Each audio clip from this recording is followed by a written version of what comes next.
Hello and welcome to this edition of Global News Today, bringing you exclusive insights and fresh perspectives from leading experts and influential decision makers every weekday here on Al Arabiya News.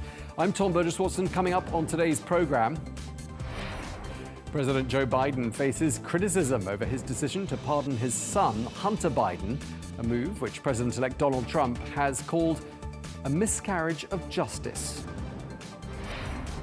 The president-elect has announced that his daughter's father-in-law, Massad Boulos, the Lebanon-born billionaire, is now named White House advisor for Arab and Middle Eastern affairs. And Syrian and Russian jets intensify their airstrikes on Aleppo as Iran pledges unconditional support for President Bashar al-Assad.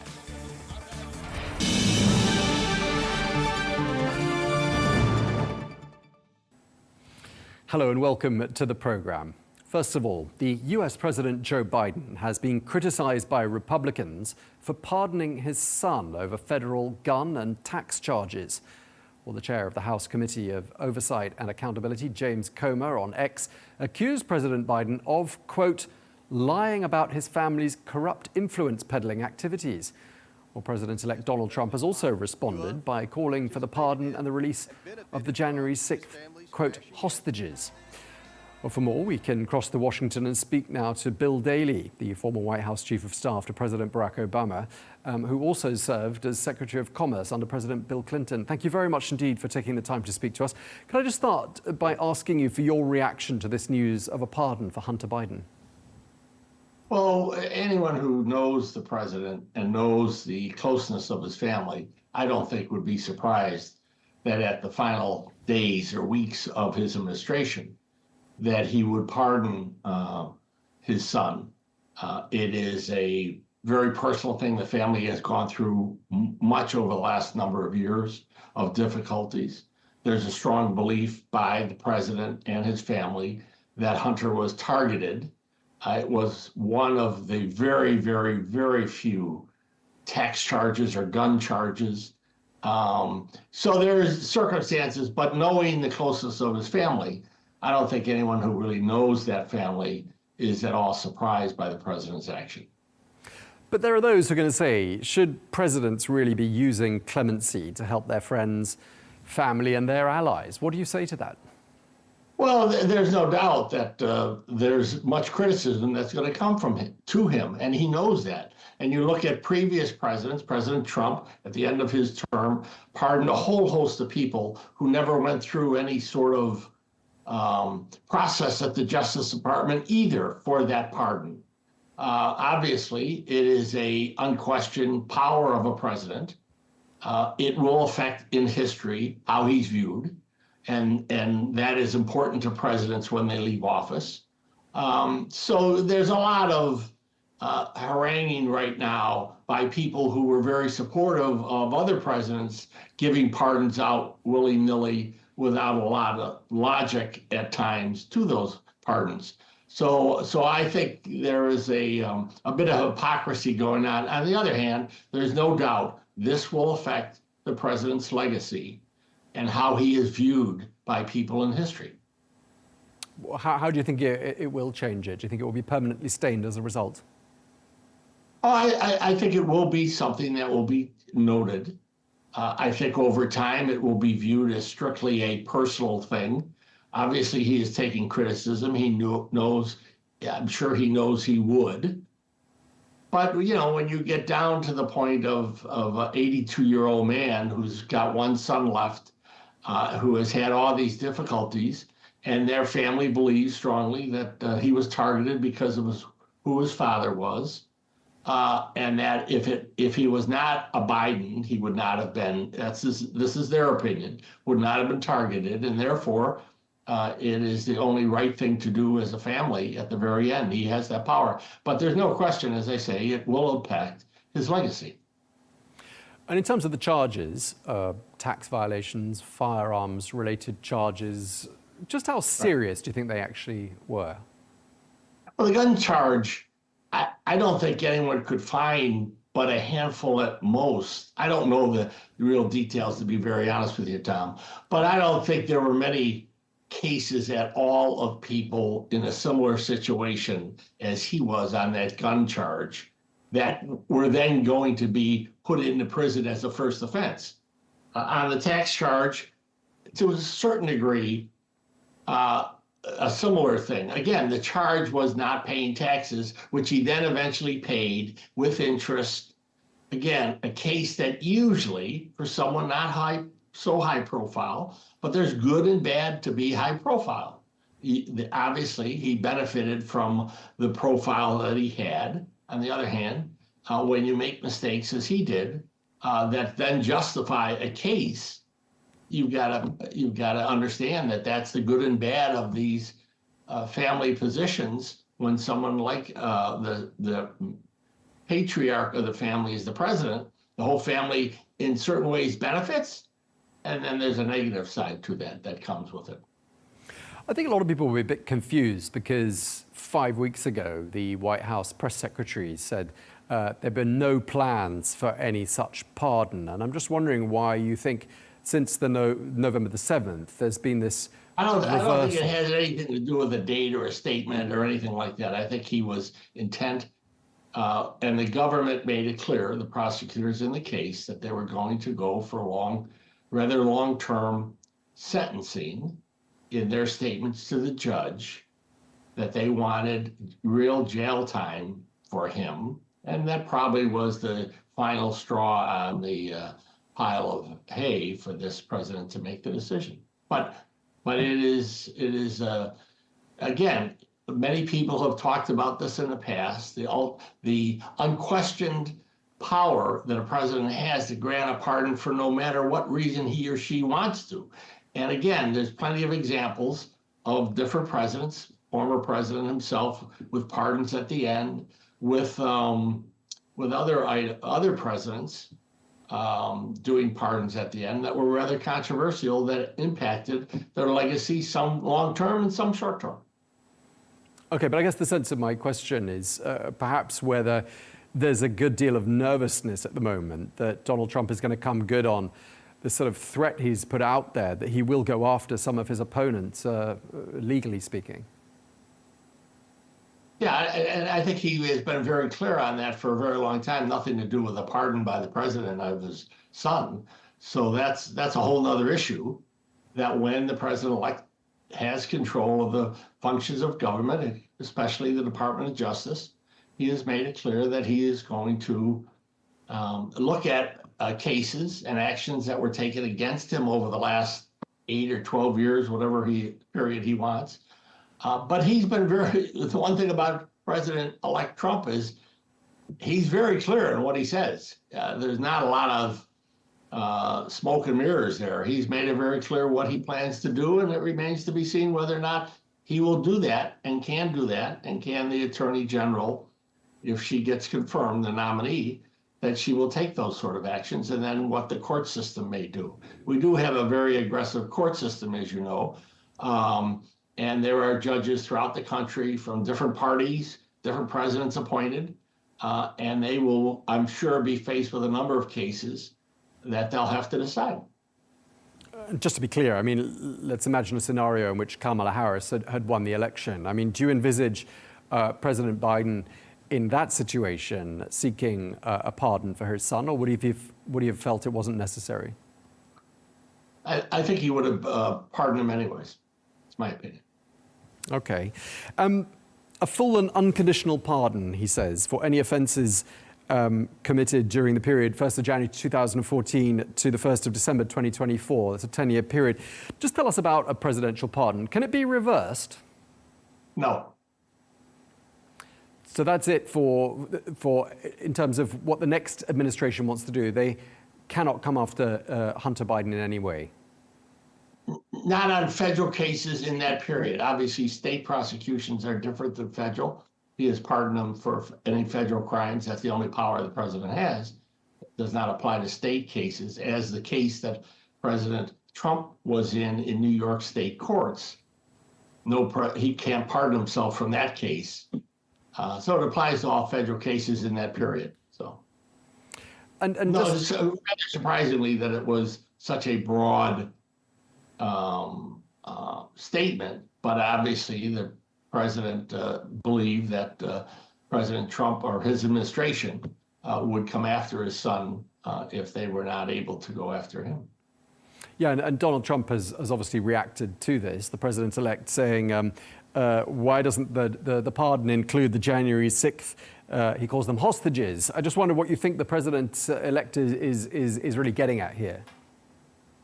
I think he's been very clear that he will probably pardon the January 6th, the people who were convicted in federal court for criminal actions around January 6th. He's made it very clear. And I think he's just previewing what his actions probably would be regarding those people. Okay, and one of the things that President Biden said as he issued the statement, he said, "I hope all Americans will understand why a father and a president would come to this decision." And I'm wondering whether you think that a majority of Americans, I mean, really just to help us gauge public opinion there in America, whether you think a majority of Americans would indeed agree with the president's decision. I don't know, Tom. To be honest with you, as you know, the country is evenly divided. My guess is that most people who even may not be sympathetic to President Biden will be sympathetic to the fact as a father in the situation he's in, probably in the final years of his life, would not want to see his son being harassed, in his opinion, by the next administration. So, but how it shakes out as far as the public opinion, I'm sure the people who don't like Biden won't like it, and the people who like Biden will be somewhat questioning it. So, but it doesn't really matter, except, as I said, as far as what impact it may have on his legacy over time. And that's history will decide that, not public opinion in the next 42 hours or 3 weeks or 3 months. I mean, obviously, if the comments of James Comer, the chair of the House Committee on Oversight and Accountability, if his comments are anything to go by, and he says Joe Biden has lied from start to finish about his family's corrupt influence peddling activities, he also said this is just the tip of the iceberg. I mean, it suggests that... Well, you're mixing all sorts of things here, as Comer has done. Comer tried to impeach President Biden a number of times, had hearings about his allegations about corruption or whatever, and it never went anywhere. So he seems to be suggesting there's a lot more to this than those two charges. Well, he's been suggesting that for 4 years, and nothing's been found that confirms that, even though they have spent millions in investigations and trying to uncover some conspiracy or whatever he believes, but it has never gone anywhere. And even though they've been in charge of the House now through the entire presidency of President Biden, and so that these are just political statements in response to the president's pardon of his son. So I would not necessarily say that whatever is being said by the politicians right now is truthful. Okay, and of course, Hunter Biden would have been sentenced a week today. I think it was scheduled for the 19th of December. Do you think he'd have gone to prison? Well, the prosecutors made it clear, from what I've read, that they wanted prison time, which would be very rare for a first offense for someone in his situation. Especially, as I understand it, again, I'm not a criminal lawyer. I really haven't followed it that much. The fact that he did pay with interest whatever tax he allegedly owed over whatever period it was that he didn't file the appropriate tax returns. Okay, and just lastly, before we let you go, I mean, do you think it's fair to say that President Biden and his administration, his inner circle, have rather mismanaged this whole affair?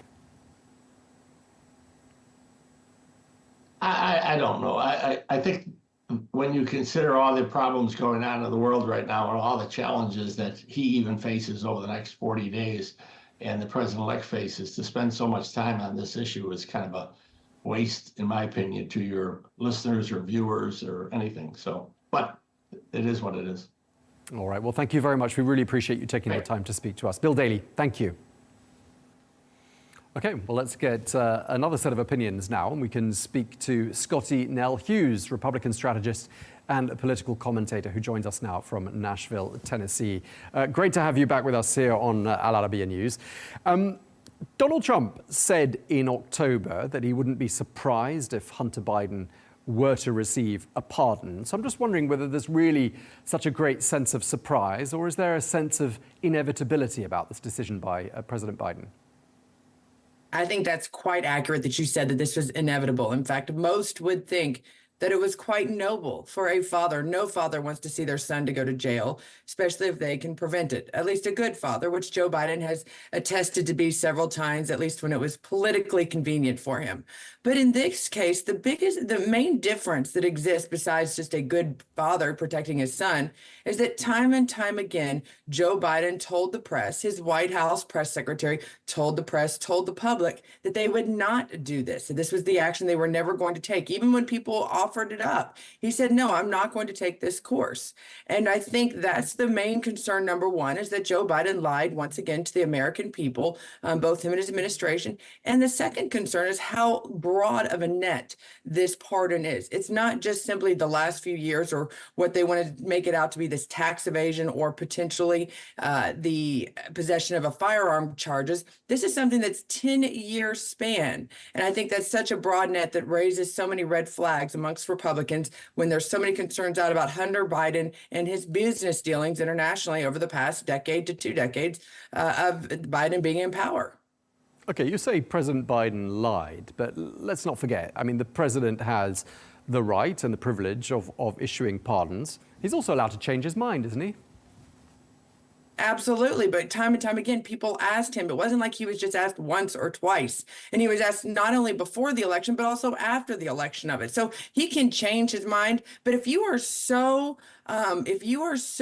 enamored with protecting your son, why this change? Now, there is obviously going to be speculation on the internet. Potentially a book was going to be released, other articles coming out. And obviously the actual convictions were coming down in the next few weeks to Hunter Biden. So Joe Biden. But what's interesting about this is that the fact that the president chose a pardon in this case, where if he, for these what considered to be somewhat minor convictions that Hunter has been on the stand for and he's been convicted of, his sentencing, well, that could have been easily just, he could have actually taken it a different legal route. But instead, the president decided to pardon him, not only for this, but all crimes from the last 10 years. And I think that's the bigger picture and the bigger concern.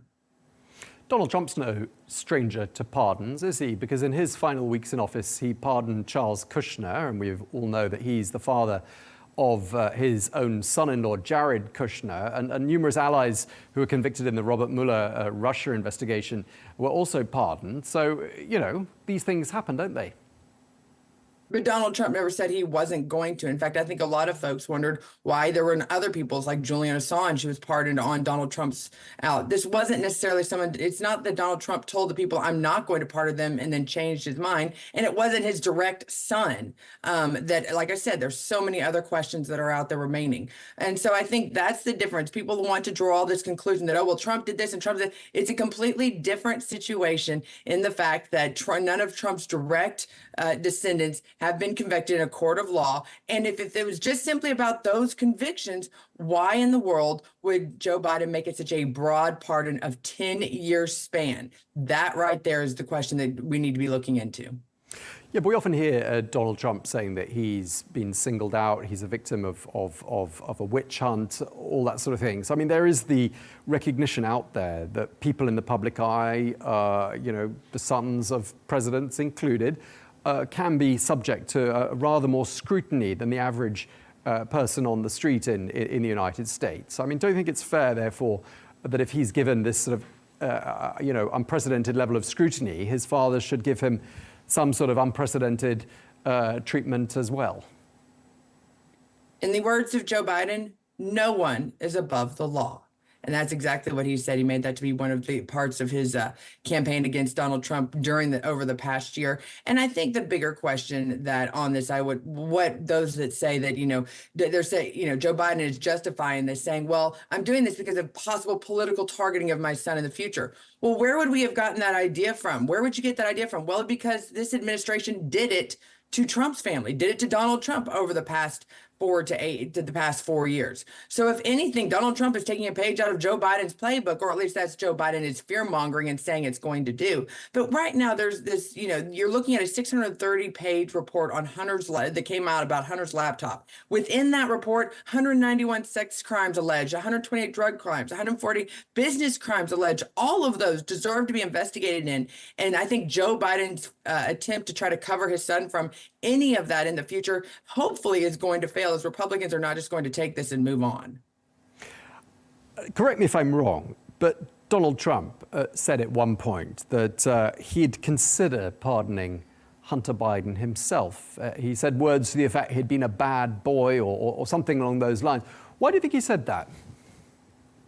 Well, he would consider, as anybody would, but once again, it was considered knowing the full story and the full case of it. Like I said, if this was just simply about a minor drug conviction or a minor illegal firearm holding, then that would be something that would be. I don't think they're good charges, but it's obviously minor compared to the bigger scheme of things. But like I said, there's bigger issues out there that I think there's still. I mean, let's talk about how Donald Trump was actually impeached for making a phone call that potentially could be the reason why Joe Biden had to pardon his own son.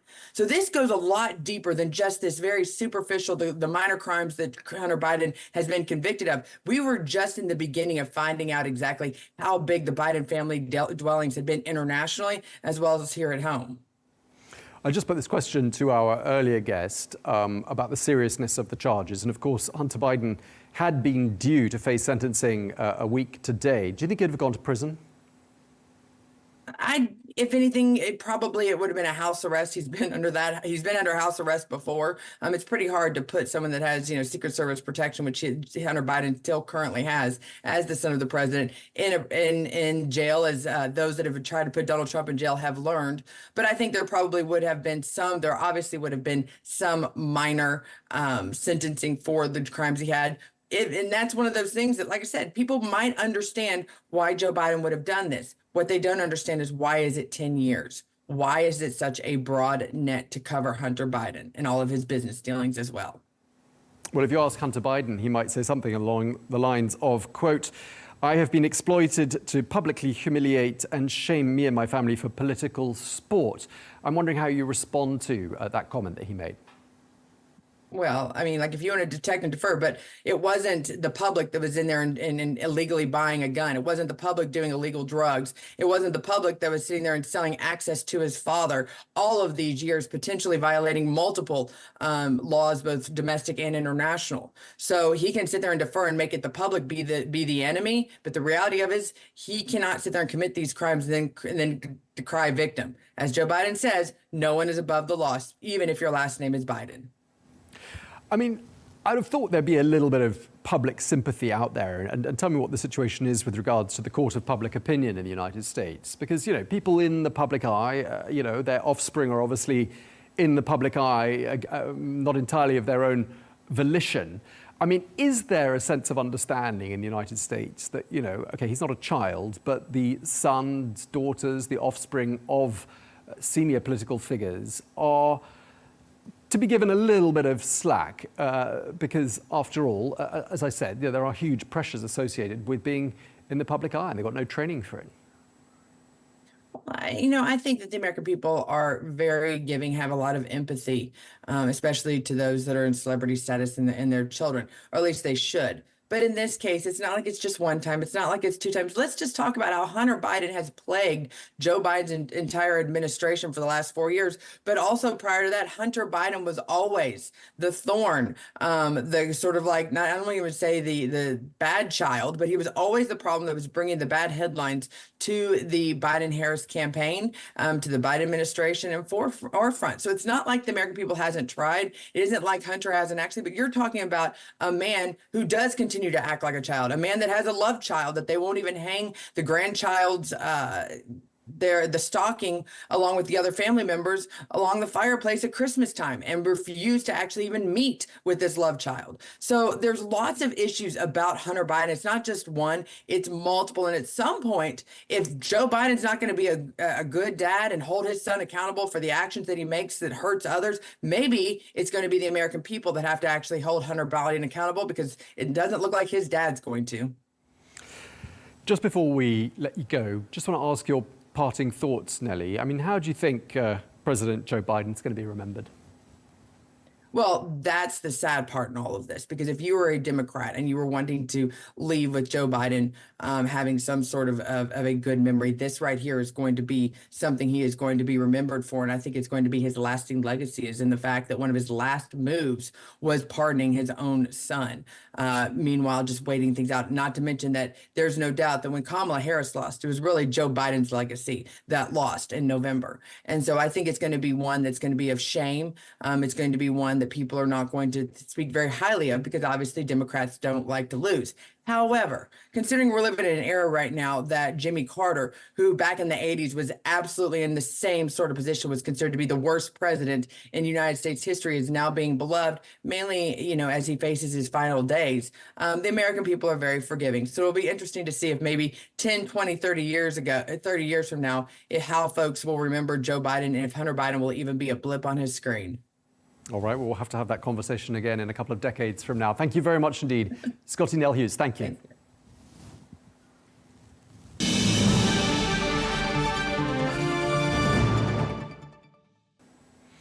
Well, staying with US politics, and President-elect Donald Trump has tapped the Lebanon-born businessman Massad Boulos as his senior advisor for Arab and Middle Eastern affairs. Well, Boulos is also the father-in-law of the president-elect's daughter, Tiffany Trump. Well, Donald Trump made the announcement on Truth Social, highlighting Boulos' legal and business expertise. He expressed pride in his choice, praising Boulos as an accomplished lawyer with extensive experience, especially when it comes to international affairs. Well, Trump also called Boulos a deal maker and an unwavering supporter of peace in the Middle East. Well, let's discuss this further with Reed Galen, who is the co-founder of the Lincoln Project and former Republican strategist for George W. Bush, John McCain, and Arnold Schwarzenegger. Thank you very much indeed for being with us once again here on Al Arabiya News. Massad Boulos, of course, senior advisor on Arab and Middle Eastern affairs. Just tell us what you think he brings to the table. Obviously, just what I've read about him, he's obviously born in Lebanon. I believe he actually either ran or tried to run for office there a couple of times. So he has experience in the region. Whether or not he has experience in the idea of trying to bring together all of the factions in a very, very unstable region in the world right now, I think remains to be seen. Being good at business and being good at diplomacy are two different things. I think the most important thing he has going for him right now is that he happens to be related by marriage to Donald Trump. And as we've seen with his picks for other things, including his daughter's father-in-law, making him ambassador to France, Trump very much likes to have people he has familial connections to, with the idea that they are more trustworthy than people probably outside the family circle. Do you think there's a message in this appointment, just looking at Boulos's familial ties and his credentials, about the Trump administration's plans and vision for the Middle East? I don't think that there's any particular vision at this moment, other than they're going to be very, very hard on Iran, going to be very pro-Israel, but those things have been widely and long stated by former President Trump during his campaign and now in the incoming administration. This job hasn't existed before, so I think a lot of it still remains to be seen what it means. Is this, something that Mr. Boulos wanted, he felt like he could be a part of because he is related to Donald Trump? Or is it something that he feels like he's eminently qualified for because of his background in the region? I think that remains to be seen. Long-term planning is very hard to do in Donald Trump's orbit because he's so capricious and arbitrary when he makes decisions. I think he has an idea of who he likes and who he doesn't like, but actually putting pen to paper or trying to accomplish some actual plan, I think, is still a long way off. And in terms of what you know about him and his career path, I mean, do you see things that he can put to good use in his capacity in this new role? I mean, again, as I said, just from what I've read about him, which admittedly is not that much, and I don't think there's a ton out there. There will be more as we go along. Is that again? He has deep. He's born in Lebanon. He's got deep ties there. It appears that he has ties to various, as I said, factions. He may be Arab, but he is not Muslim. And he has connections that have connections to people like Hezbollah. So it'll be interesting to see how he himself squares those relationships as a main Iranian proxy who's already been under attack, literally under attack by Israel, and a Trump administration who will feel very emboldened and empowered to take a harder line against Iran. It'll be interesting to see how Mr. Boulos tries to, again, if this becomes something other than a more ceremonial position, sees how he tries to square those circles. Yeah, indeed. We'll talk about them a little bit more in a moment. I just want to ask you about a comment that Donald Trump made in making this announcement. He said that Mr. Boulos had been instrumental in building tremendous new coalitions with Arab American communities. And I'm wondering whether you feel that there's a sense perhaps from Donald Trump that he owes Mr. Boulos for what he brought to the campaign trail.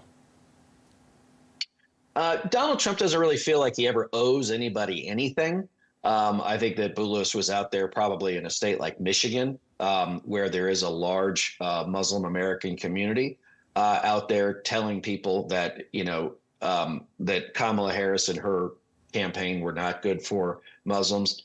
Look, I mean, in one of the big important counties in Michigan, Kamala Harris, I think, got 34%. Jill Stein, a perennial Green Party candidate, picked up 18%.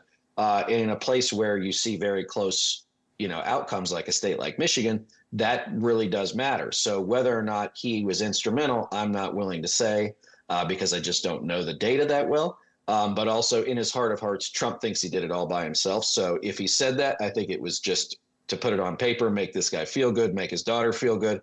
But at the end of the day, Trump's going to do what's best for him. And right now, Boulos looks like it's best for him. Okay, so turning our eye to this portfolio, and as you say, it's a new role that didn't exist before, and it comes at a very interesting time. I mean, as you mentioned, there's a lot happening in this region. There's a war in Gaza. There's this fragile ceasefire between Israel and Hezbollah in Lebanon. We've just been reporting here on Aleppo News about unrest in Syria. And obviously, he's going to have to work, Mr. Boulos, with people in the Trump administration, like Donald Trump's pick for ambassador to Israel, Mike Huckabee. I'm wondering how you see him working with other people in the Trump administration. Well, that's a really interesting question because the feature of organizations like Trump's and administrations like Trump's in the past is the issue is that he is perfectly willing as president to keep people off balance, to make sure that no one, if someone's climbing up ladder A, that someone on ladder B is being pushed down. And one of the features of Trump's organization, the Make America Great Again movement, is that the only people they dislike more than outsiders are each other. And so it will be very interesting to see, on a given day, who's up, who's down, who's got Trump's ear, right? Mike Huckabee will be in Jerusalem. Mr. Boulos will be wherever it is he's going to be. And Donald Trump is a very tactile guy. He's a very visual guy, right? Whoever's in the office with him very well might convince him to do something that others don't even know about, let alone have had time to weigh in on or agree on. And so I think it's far too early to say, but I will say this is that internal conflict in the Trump administration is as likely to gum up the works of anything they want to do more than any outside pressure probably could. Yeah, I mean, I'm just thinking of one thing they are all going to agree on, looking at some of what Mr. Boulos has been saying. He's quoted as saying the war in Gaza needs to be finished, quote, quickly. Everyone's going to say, yeah, we agree on that on all sides, not least the president-elect who's been saying the same thing. But the question of how they're going to end the war quickly, that's going to be where there's going to be some pretty heated discussions, aren't there? Well, yeah, I mean, first of all, what's the definition of end? Right? What does it look like to end a war that's, basically one-sided at this point? What does that look like? What's left of Gaza, to be honest with you? You're right. It sort of looks like Berlin, 1945 at this point. And there are a lot of downstream questions from that are not just as easy as, okay, the IDF is going to stop shooting and the militants in Gaza are going to stop shooting back. There's a lot more to say, a lot more to be done. Trump is obviously very close to Prime Minister Benjamin Netanyahu, so he will do what he thinks he needs to keep Netanyahu in power. But the idea of ending a war is all well and good, but the guys with the guns have to agree to stop shooting at each other. And of course, we've heard Mr. Willos talking about rebuilding Lebanon, and as you mentioned, he is of Lebanese origin. I mean, that ought to be quite reassuring to politicians in Beirut, particularly at this particular moment. I would think so, but again, this goes back to the kinds of campaign promises that Donald Trump made and the kinds of expectations that Donald Trump supporters have. When you say rebuild Lebanon, okay, well, who's going to pay for that? Is it going to be the United States? Because if it's the United States, then there's going to be a whole bunch of otherwise conservative or Donald Trump voters who said, I didn't vote for that. I didn't vote to start rebuilding places. They don't want to spend money in Ukraine. They don't want to spend money overseas. My guess is they're not going to want to spend money rebuilding Lebanon either. So I think that rebuilding Lebanon, which has often, for decades was a pearl of the Middle East, I think is a worthy and glorious ambition. But the question now comes down to details, which is, okay, are you going to put American dollars behind that? Who's going to pay for that stuff? And I think that's where, again, so much of these things, it's all well and good to say it in a press release or in a tweet or whatever it is. But now, okay, if you've got real policy-making ability and authority, what are you going to do with it? I just want to pick up on something you said a little earlier on, the discussion about family involvement. The father of two of Donald Trump's daughter's husbands, Michael Boulos married, of course, the Trump's daughter Tiffany. Charles Kushner married to the father of his son-in-law, Jared Kushner, who's going to be now the U.S. ambassador to France. How unusual is it in U.S. politics to have family members of the president thrust into the limelight like this? I would say this is that, if you go back to the early 1960s, John F. Kennedy hired his brother, Robert F. Kennedy Sr., to be his attorney general. And I think family members have often played unofficial roles in presidencies just because of the nature of the relationship with the president.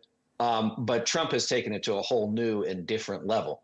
I think using the word inappropriate is not worth it anymore because Trump has so erased the lines of what is acceptable and unacceptable, not only in American politics, but also in how White Houses operate. This is one where, again, he likes people he believes he can trust. And the people he believes he can trust most are family members, whether or not they're qualified or not, whether or not they're the right person or not is immaterial. Loyalty is job one for Donald Trump and the people around him. And that's good for Donald Trump, probably not good for the American people. And just lastly, before we let you go, I'd just like to put this to you. Donald Trump and Massad Boulos, how do you rate their chances of bringing peace to this region? Well, considering how many people have done it in the past and failed, I don't think the odds are in their favor, unfortunately. And I say that not as someone who's observing American politics, but is observing the Middle East and the people there who are struggling and, trying to maintain, the basics of life, let alone, a normal life. As you noted, there's unrest in, there's a war in Gaza. There's fighting in Lebanon. Now, the insurgents are taking Aleppo and Syria is now picking up again. So I think that this is one where, as you know better than anyone, right, and your viewers know better than anyone, there's no easy day in the region. And I don't believe that just because Donald Trump is going to take office in 6 or 7 weeks, that the easy days will begin. All right, we're going to have to leave it there. Thank you so much. We really appreciate you talking to us. Reed Galen, thank you very much indeed. Thank you.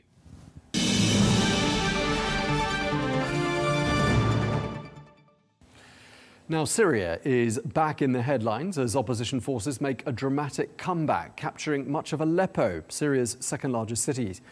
Well, this follows a swift offensive which began last week against President Bashar al-Assad, marking a major shift in the conflict, which had been largely frozen for 4 years. Well, just to give you some background, in Syria's civil war, Iran and Turkey supported opposing sides. Turkey has long backed the opposition forces, while Iran, along with Russia, have supported the Syrian army. Well, despite the difference in allegiances between Ankara and Tehran, the Iranian Foreign Minister Abbas Araghchi arrived in the Turkish capital earlier today for high-level talks to discuss the situation. Well, to discuss this further, we're joined now from northern Syria by Ismail Alabdullah, who's a volunteer for the White Helmets. Thank you very much indeed for taking the time to speak to us. Just tell us, if you will, first of all, what's your understanding of what the situation is right now in and around Aleppo? Aleppo City, the history, it's repeating itself, right? Once again, the history is repeating itself once again. Aleppo City under attack after we were displaced by the Assad regime in Russia in 2016 in December right away. In 2024, right now, Aleppo under attack. Just before we talk, there were airstrikes on the neighborhoods of Aleppo. On the Baghdad station, which is in the heart of the city, was hit by an airstrike, and the other two neighborhoods were also under attack. Our volunteers started operating in the Aleppo City yesterday. Now they are responding to those attacks and helping and trying their best to helping the civilians to evacuate if they want, those civilians who want to evacuate from Aleppo City to the north countryside. Also, on the other hand, in Idlib City, there was a horrible massacre today, and 15 people were killed. 5 of them were killed in the city of Idlib, and 8 in the IDP camp north of Idlib.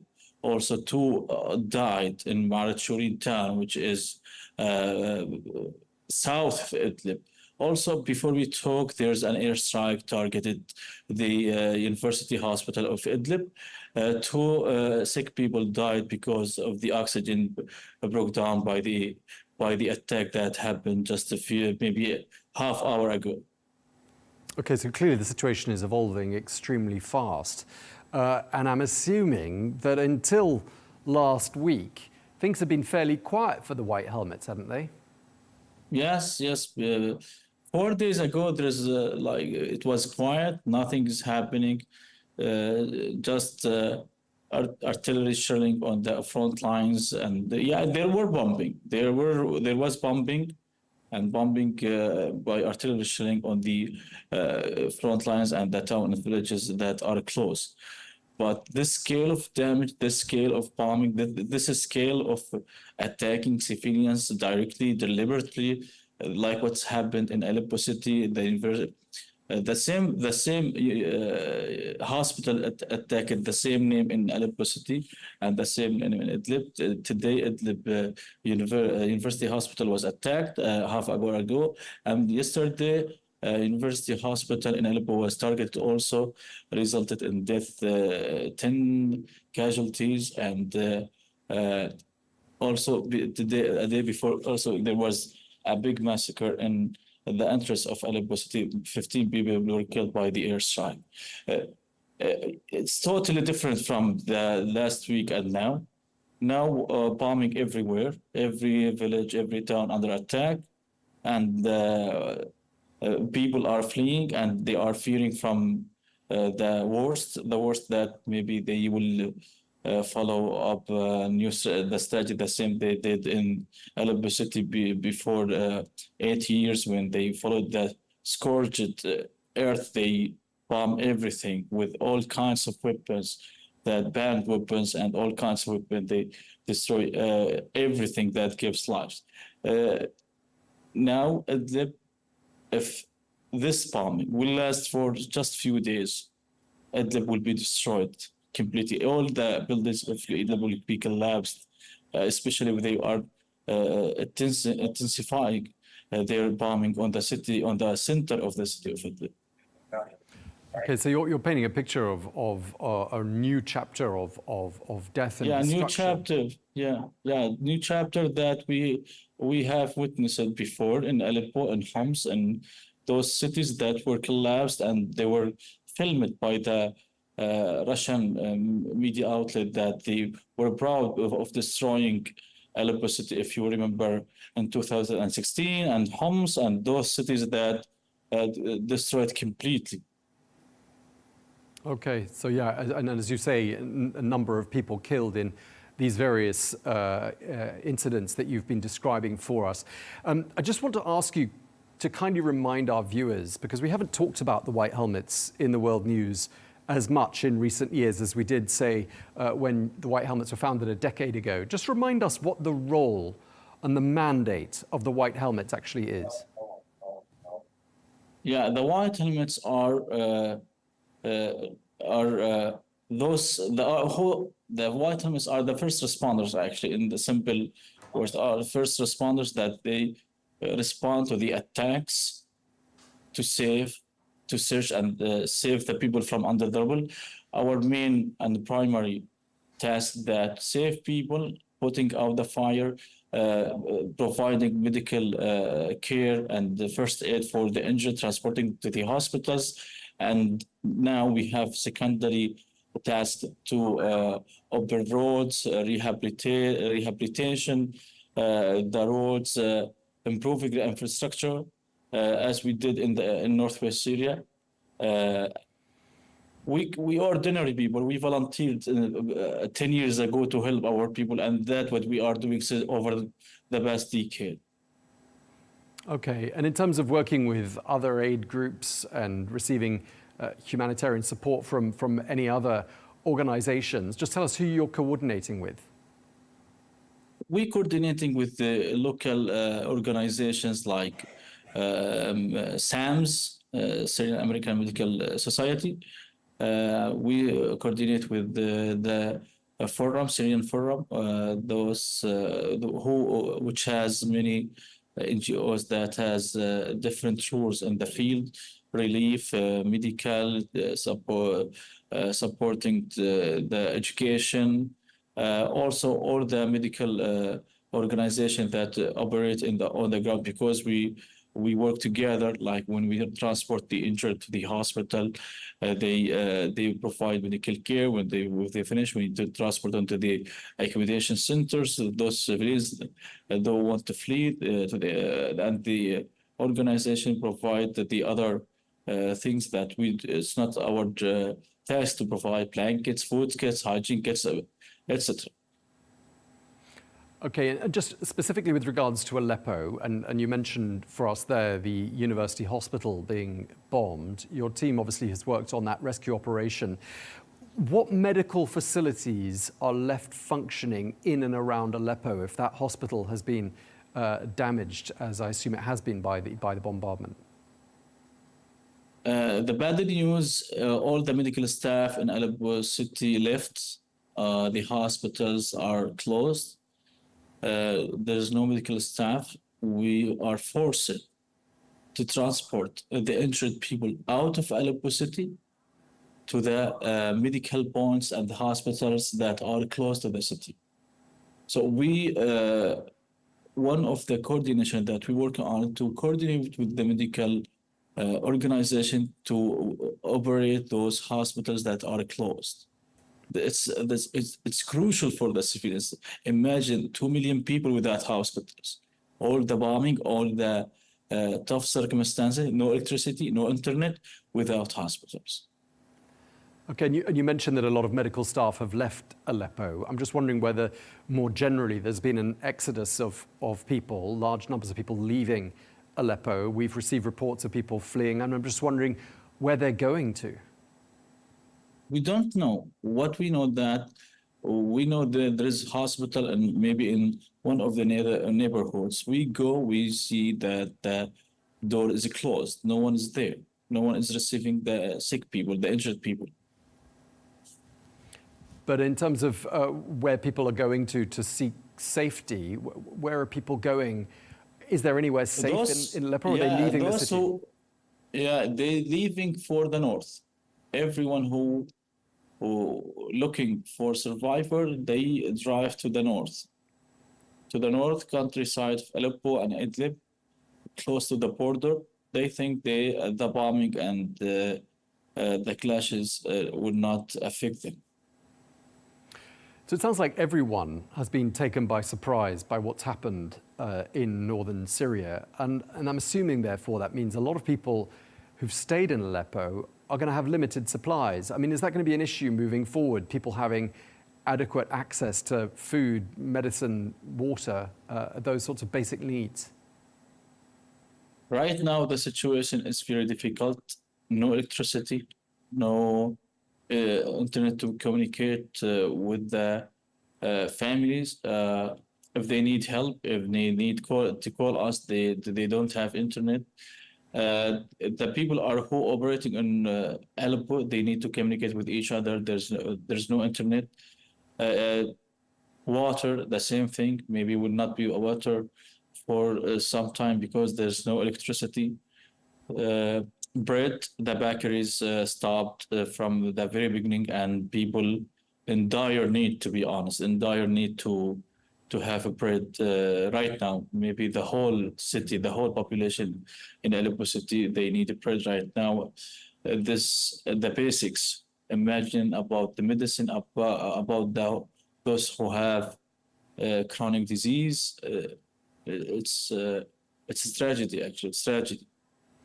Okay, and given the situation militarily in the broader region, I mean, is anything getting through? Are any supplies going into Aleppo at this stage? Until now, there's nothing. Until now, some truck brought some bread to some neighborhoods. That's it. Okay, so clearly the situation in northern Syria is extremely volatile. The situation in Idlib is also extremely volatile off to the northwest. Are you getting reports that the situation is getting tense or volatile south of Aleppo, for example, towards Hama, which is roughly halfway between Aleppo and Damascus? I don't have, no one have those from the White Helmet, this information. Okay. We don't have. Okay, and obviously Aleppo hadn't seen any violence, had it, sort of in recent years? Is this the first time Aleppo has been witness to violence in a number of years? Aleppo was destroyed back in 2016. Yes, but it's been calm. Destroyed. The situation's been largely calm, hasn't it, up until last week for a number of years? Yeah, that's right. Is it fair to say that the conflict had largely been frozen in the north of Syria for the last few years? Has it not really moved too much in the last couple of years? But there was bombing every day on the countryside of Aleppo and countryside of Idlib, and we recorded many casualties. And maybe this year before those 4 days, as White Helmet, we recorded more than 900 attacks on the civilians in northwest Syria. Casualties reached 1,000, including 60 people, 67 people were killed, and hundreds of people were injured. The bombing was going on, and everything was tough on the civilians. There was the suicide drones that were attacking the farmers, attacking the civilians who were trying to get to get to their lands, to farm, and to get livelihood for their children. Okay, and just lastly, Ismail, I wonder if you could just give us a summary of the main developments in the course of the last 24 hours, just before we let you go. Let me start from today. Today in Idlib, the death toll reached more than 15 civilians, 8 of them in one of the IDP camps in north of Idlib, and 5 in Idlib, and 2 in Ma'arat Shurin village that is in the south of Idlib, and 2 people died of the attack that attacked the University Hospital of Idlib. Until now, there are bombings airstrikes on Idlib city. On the other area in Aleppo city, there are bombings. There are bombings on the neighborhoods of Aleppo. Yesterday was a massacre near the University Hospital of Aleppo. They attacked the hospital, and there were some people crowded in there. Among them there were 2 journalists. They were killed, and today also the Assad regime continued their bombing to the Aleppo city. They targeted Baghdad station, which is the one of the neighborhoods in the heart of the city, and 2 other neighborhoods. Until now, we didn't have the information where they targeted by the attacks before the interview that I made in. Okay, well, thank you very much. We really appreciate you taking the time to tell us all about it. Ismail Alabdullah from the White Helmets. Thank you very much indeed.